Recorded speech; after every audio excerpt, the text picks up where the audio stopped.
Hi friends, എല്ലാവർക്കും പുതിയൊരു വീഡിയോയിലേക്ക് സ്വാഗതം. ഇന്ന് ഞാൻ വന്നിരിക്കുന്നത് ഒരു അടിപൊളി ഡ്രിങ്കിൻ്റെ റെസിപ്പിയുമായിട്ടാണ്.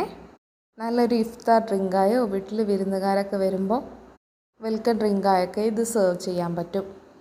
വളരെ എളുപ്പത്തിൽ വീട്ടിലുള്ള ചേരുവകൾ മാത്രം ഉപയോഗിച്ചാണ് ഈ ഡ്രിങ്ക് തയ്യാറാക്കിയിട്ടുള്ളത്. കൂടാതെ നല്ല ഹെൽത്തിയും കൂടിയാണ്.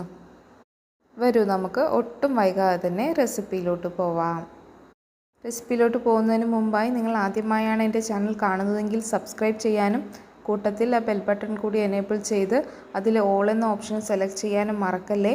അങ്ങനെയാണെങ്കിൽ ഞാനിടുന്ന എല്ലാ വീഡിയോയുടെയും നോട്ടിഫിക്കേഷൻ നിങ്ങൾക്ക് ലഭിക്കുന്നതായിരിക്കും. ഞാനിവിടെ ഒരു പാക്കറ്റ് മിൽമ പാൽ എടുത്തിട്ടുണ്ട്. നമുക്ക് ഏത് പാൽ വേണമെങ്കിലും എടുക്കാം. ഇത് ഫ്രീസറിൽ വെച്ചൊന്ന് തണുപ്പിച്ചെടുത്തതാണ്. ഇത് നമുക്കൊന്ന് കട്ട ഉടച്ചെടുക്കാം. കട്ടിപ്പാൽ കൊണ്ട് ജ്യൂസ് ഉണ്ടാക്കുമ്പോൾ ജ്യൂസിന് പ്രത്യേക ടേസ്റ്റാണ്, ഭയങ്കര റീഫ്രഷിംഗ് ആയിരിക്കും. ഞാനൊരു ചപ്പാത്തിക്കോൽ ഉപയോഗിച്ച് ഇങ്ങനെ തട്ടി കൊടുക്കുകയാണ്, അപ്പോൾ ഒന്ന് പൊടിഞ്ഞ് കിട്ടിക്കോളും. ഇനി മിക്സിയുടെ ജാറിലോട്ട് നമ്മൾ കട്ട ഉടച്ച് വെച്ച പാലില്ലേ, അതൊന്ന് കുറച്ച് ചേർത്ത് കൊടുക്കാം. മുഴുവനായിട്ട് ചേർക്കുന്നില്ല. ഇനി ഞാൻ എടുക്കുന്നത് ചെറുപഴമാണ്. 3 ചെറുപഴം തൊലി കളഞ്ഞ് ചേർക്കുന്നുണ്ട്. നിങ്ങൾക്ക് ഈ ചെറുപഴത്തിന് പകരം റോബസ്റ്റ പഴമോ പൂവൻ പഴമോ ഒക്കെ എടുക്കാവുന്നതാണ്. നേന്ത്രപ്പഴം എടുക്കരുത്. ഞാനിനി ഇതിലോട്ട് ഒരു 1/2 ടേബിൾ സ്പൂൺ പഞ്ചസാര ചേർത്തിട്ടുണ്ട്. കൂടുതൽ ചേർക്കേണ്ട ആവശ്യമില്ല. അവസാനം ഇതിലോട്ടൊരു സീക്രട്ട് ഇൻഗ്രീഡിയൻറ്റ് കൂടി ചേർക്കുന്നുണ്ട്. ഇനി നമുക്കിത് നന്നായി ഒന്ന് മിക്സ് ചെയ്തെടുക്കാം. എല്ലാം കൂടി നന്നായി അരഞ്ഞ് കിട്ടിയിട്ടുണ്ട്.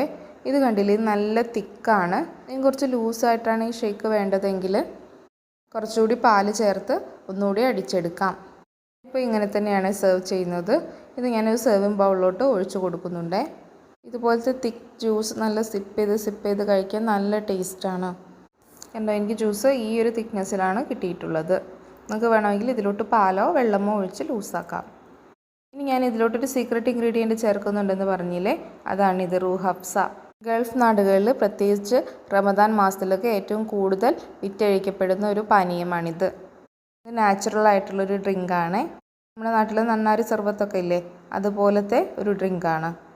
ഇപ്പോൾ ഇത് നമ്മുടെ നാട്ടിലെ കടകളിലെല്ലാം ലഭിക്കുന്നുണ്ട്. നമ്മുടെ കയ്യിൽ റൂഹ് അഫ്സ ഉണ്ടെങ്കിൽ അതെടുക്കാം. അതല്ലെങ്കിൽ നമ്മുടെ നന്നാരി സർബത്തില്ലേ, അതെടുത്താലും മതി. നല്ല ടേസ്റ്റാണ്. ഞാനിത് ഒരു ബൗളിലോട്ട് കുറച്ച് എടുക്കുന്നുണ്ട്. നിങ്ങളുടെ ആവശ്യാനുസരണം എടുക്കാവുന്നതാണ്. ടേസ്റ്റിനനുസരിച്ച് റൂഹ് അഫ്സയോ നന്നാരി സർബത്തോ എടുക്കാം. നന്നാരി സർബത്ത്, നറുനീണ്ടി സിറപ്പ് എന്നൊക്കെ പറയാറുണ്ട്. ഇനി ഞാൻ നമ്മുടെ ജ്യൂസിലോട്ട് ഒഴിച്ച് കൊടുത്തിട്ടുണ്ട്. ഇനി നന്നായിട്ടൊന്ന് മിക്സ് ചെയ്തെടുക്കാം. അപ്പോൾ നമ്മുടെ ജ്യൂസിന് നല്ലൊരു കളറും ടേസ്റ്റും ഒക്കെ കിട്ടും. ഇന്നിപ്പോൾ ഒരേപോലത്തെ ജ്യൂസ് ഉണ്ടാക്കി കുടിക്കുന്നവർക്ക് വെറൈറ്റി ആയിട്ട് ഇങ്ങനെയൊക്കെ ഒന്ന് ട്രൈ ചെയ്ത് നോക്കാം കേട്ടോ. നല്ല ടേസ്റ്റുമാണ്, ഹെൽത്തിയുമാണ്. ഈ റൂഹ് അഫ്സയിലും മധുരം ഉണ്ടല്ലോ. നമ്മൾ നറുനീണ്ടി സിറപ്പാണ് എടുക്കുന്നതെങ്കിൽ അതിലും മധുരം ഉള്ളതാണ്. അതുകൊണ്ടാണ് ഞാൻ നേരത്തെ കുറച്ച് മാത്രം മധുരം ചേർത്തത്. നിങ്ങൾ കൂടുതൽ സിറപ്പ് ഒഴിക്കുന്നുണ്ടെങ്കിൽ അതിനനുസരിച്ച് പഞ്ചസാരയെ ആദ്യം ചേർക്കാവേ. ഇപ്പോൾ ഞാനിത് നന്നായി മിക്സ് ചെയ്തെടുത്തിട്ടുണ്ട്. നമുക്ക് മധുരമൊക്കെ കറക്റ്റാണെന്ന് നോക്കാം. ആവശ്യമെങ്കിൽ കുറച്ചുകൂടി സിറപ്പ് ഒഴിച്ചു കൊടുക്കാം. ഇനി ഞാൻ കുറച്ച് മാതളം തൊലി കളഞ്ഞെടുത്തിട്ടുണ്ട്. അതുകൂടി ഇതിലോട്ട് ചേർത്ത് കൊടുക്കാം. മാതളം കൂടി ചേർക്കുമ്പോൾ ഒരു പ്രത്യേക ടേസ്റ്റാണ്. മാതളം സെർവ് ചെയ്യാൻ സമയത്ത് മാത്രം ചേർത്താൽ മതിയേ. കട്ട പാലൊക്കെ ചേർത്തുണ്ടാക്കുന്നതുകൊണ്ട് ഇൻസ്റ്റൻ്റായിട്ട് ഉണ്ടാക്കി കുടിക്കുന്നതാണ് കൂടുതൽ ടേസ്റ്റ്. ഇത് നന്നായി മിക്സ് ചെയ്തെടുത്ത ശേഷം നമുക്ക് ഗ്ലാസ്സിലോട്ട് സെർവ് ചെയ്യാം. സെർവ് ചെയ്യുന്നതിന് മുമ്പായി ഗ്ലാസ്സിൽ കുറച്ച് റൂഹ് അഫ്സ ഒഴിച്ച് ഒന്ന് ഡെക്കറേറ്റ് ചെയ്തെടുക്കുന്നുണ്ട്.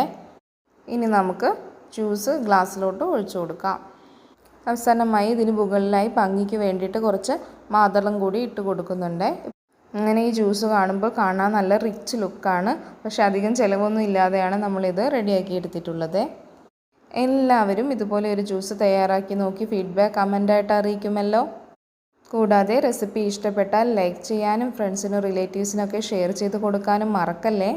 ചാനൽ ഇതുവരെ സബ്സ്ക്രൈബ് ചെയ്യാത്ത കൂട്ടുകാരുണ്ടെങ്കിൽ സബ്സ്ക്രൈബ് കൂടി ചെയ്ത് സപ്പോർട്ട് ചെയ്യൂ. വീണ്ടും പുതിയൊരു അടിപൊളി റെസിപ്പിയുമായി കാണാം. താങ്ക്